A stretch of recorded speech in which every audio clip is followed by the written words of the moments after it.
Selamat pagi anak-anak. Bertemu lagi sama Bu Eko, khususnya kalian yang kelas 4. Jadwalnya hari ini yaitu hari Kamis. Ibu akan mulai memberikan materi kepada kalian. Kita hari ini belajar di pelajaran pertama dengan judul Sungguh Allah Maha Hadir.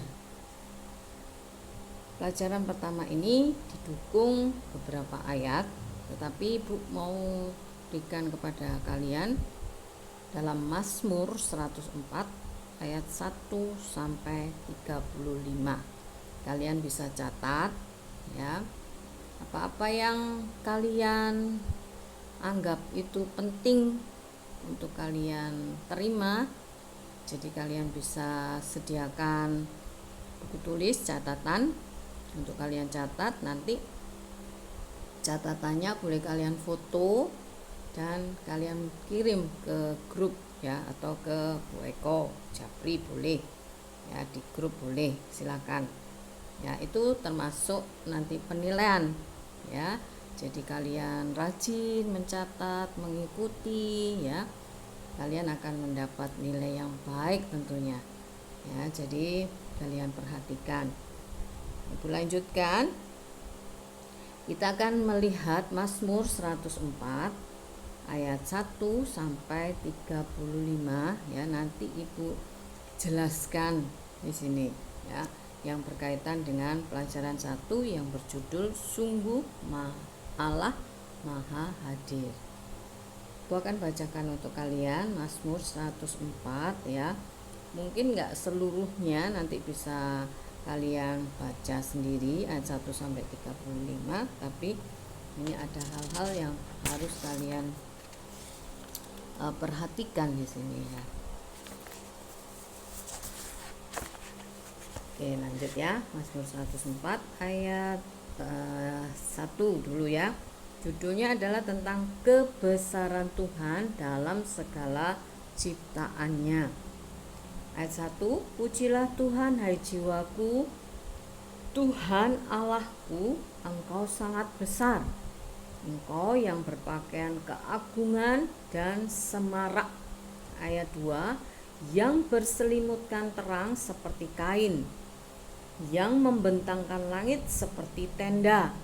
Ayat 3, yang mendirikan kamar-kamar lotengmu di air, yang menjadikan awan-awan sebagai kendaraanmu, yang bergerak di atas sayap angin, yang membuat angin sebagai suruhan-suruhanmu, dan api yang menyala sebagai pelayan-pelayanmu.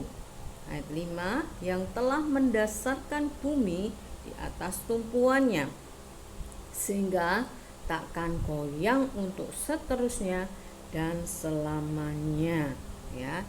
Sampai di sini dulu ayat 5 ya. Kita melihat dan sudah membaca ayat 1 sampai 5 ya, di mana ayat 1 dikatakan apa? Pujilah Tuhan hai jiwaku. Dan selanjutnya menceritakan bagaimana keadaan Tuhan, bagaimana kekuasaan Tuhan di sini ya.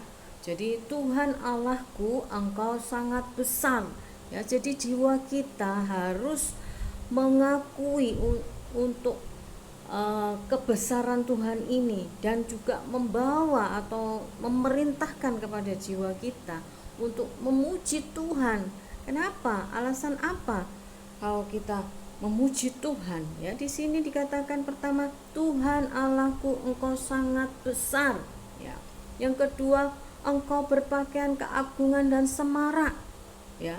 Yang berselimutkan terang seperti kain, yang membentangkan langit seperti tenda, yang mendirikan kamar-kamar lotengmu di air, yang menjadikan awan-awan sebagai kendaraanmu, yang bergerak di atas sayap angin, yang membuat angin sebagai suruhan-suruhanmu, dan api yang menyala sebagai pelayan-pelayanmu, yang telah mendasarkan bumi di atas tumpuannya, sehingga takkan goyang untuk seterusnya dan selamanya. Ini menunjukkan kebesaran Tuhan, anak-anak. Ya, di sini berkaitan dengan apa? Sungguh Allah Maha Hadir.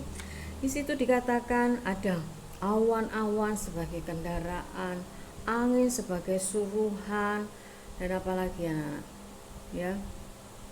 Engkau atau Allah itu berpakaian keagungan dan semarak, berselimutkan terang seperti kain. Ya, itu adalah hal-hal yang dimana kita bisa melihat kebesaran Tuhan, kehadiran Tuhan. Ya, jadi pelajaran kalian pada saat ini di pelajaran 1 itu yang berjudul Sungguh Allah Maha Hadir itu memang benar. Itu hal yang nyata yang harus kalian percayai dimanapun. Ini baru di Mazmur 104, belum di ayat-ayat yang lain yang menunjukkan kehadiran Tuhan, yang menunjukkan Allah itu ada di mana-mana.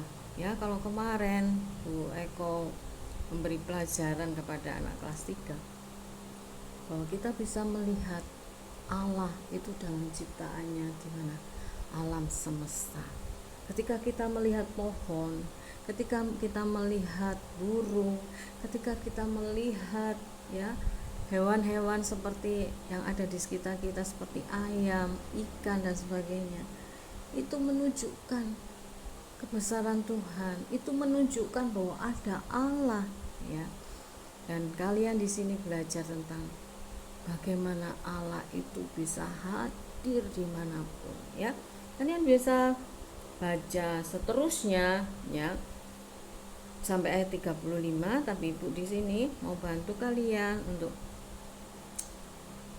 ayat 6, ya, ayat 6 mungkin tidak sampai 35 ya, karena waktu yang kita bisa dapatkan hari ini saat ini, ya. Jadi Ibu mau jelasin sedikit lagi. Coba simak ayat 6. Dengan samudra raya engkau telah menyelubunginya, air telah naik melampaui gunung-gunung terhadap hardimu. Air itu melarikan diri, lari kebingungan terhadap suara gunturmu. Naik gunung, turun lembah ke tempat yang kau tetapkan bagi mereka. Batas kau tentukan, takkan mereka lewati, takkan kembali mereka menyelubungi bumi.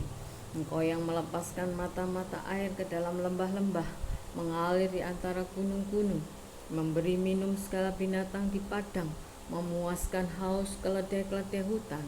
Di dekatnya diam burung-burung di udara, bersiul dari antara daun-daunan. Engkau yang memberi minum gunung-gunung dari kamar-kamar lotengmu, bumi kenyang dari buah pekerjaanmu. Engkau yang menumbuhkan rumput bagi hewan dan tumbuh-tumbuhan untuk diusahakan manusia, yang mengeluarkan makanan dari dalam tanah dan anggur yang menyukakan hati manusia, yang membuat muka berseri karena minyak dan makanan yang menyegarkan hati manusia.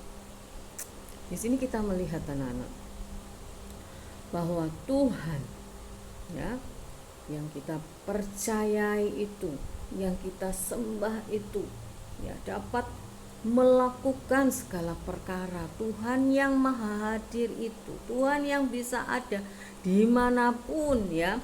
Di sini dikatakan di gunung, ya, di samudra, di lembah, ya, semuanya bisa kita lihat bagaimana Allah itu hadir.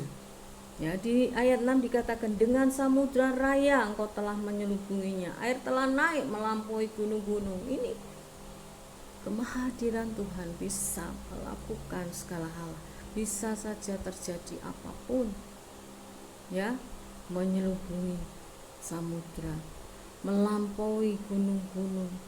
Bahkan di sini hardimu, air itu melarikan diri. Jadi karena hardi itu apa ya? Perintah, ya, perintah yang sangat keras, ya, seperti pada waktu Tuhan menenangkan badai, ya, pada saat di danau atau di apa ya, cerita Tuhan Yesus tentang menenangkan atau meneduhkan, ya, angin badai, ya, itu menghardi, memerintahkan, diam, tenanglah, dan manut anak-anak, ya. Di sini keberadaan Tuhan, kehadiran Tuhan bisa meneduhkan ya badai, bisa menenangkan badai, angin kencang, angin keras. Ya, begitu juga dengan kita anak-anak. Kita nggak perlu khawatir. Kita percaya Tuhan hadir di mana-mana. Kita bisa melihat karyanya, kuasanya dalam kehidupan kita ketika kita berada dalam masalah. Ya, ketika kalian dalam masalah mungkin kalian merasa bosan di rumah saja ya, berdoa kepada Tuhan, minta ya damai, sejahtera, ketenangan dalam hati ya. Karena kita melihat kondisi saat ini yang tidak memungkinkan kalian untuk keluyuran ya kan. Jadi banyak-banyaklah berdoa untuk situasi keadaan saat ini ya, supaya Tuhan campur tangan untuk meneduhkan, untuk memberikan pertolongan, perlindungan ya. Karena kita percaya bahwa kehadiran Tuhan dalam kehidupan kita dapat meneduhkan atau menenteramkan hati, dapat menolong kita, ataupun ya dapat membuat sesuatu yang dahsyat ya. Oleh sebab itu mari kita serahkan hidup kita kepada Tuhan ya. Itu saja yang dapat Ibu sampaikan saat ini. Kalian perhatikan ya pelajaran kita saat ini. Kalian bisa catat mana yang kalian anggap perlu ya, untuk nanti mungkin dalam soal-soal ya bisa kalian jawab untuk minggu depan. Ibu siapkan ada soal daring seperti yang lalu-lalu itu ya. Jadi kalian tunggu saja ya saatnya. Puji Tuhan, kita berdoa anak-anak. Tuhan Yesus, terima kasih buat pertolongan-Mu, campur tangan-Mu, karena Engkau masih mengasihi kami dan ada dalam kehidupan kami. Dan kami percayai bahwa Engkau Allah yang maha hadir.